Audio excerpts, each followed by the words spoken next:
Well, people in Volusia County are starting to head inside. The tropical storm is heading up the coast right now, and as Noah said, it could become a hurricane within a matter of hours. Let's get out to Fox 35's Chris Lindsay. He is live near Daytona Beach right now. So, Chris, are you the only one out there, or are you seeing some other people on the beach still this afternoon?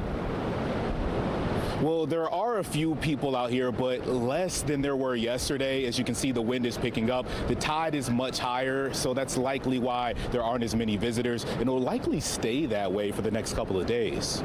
The waters are choppy in Volusia and Brevard counties. It's a little too rough.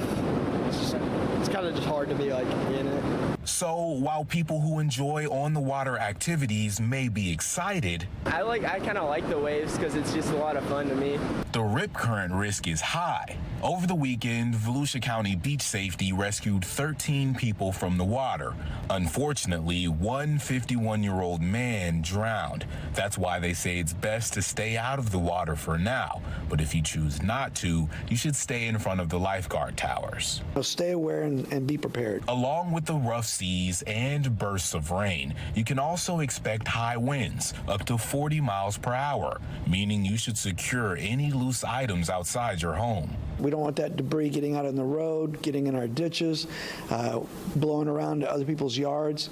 So now is just the time to be cognizant. Things such as trash cans, toys, and yard decorations.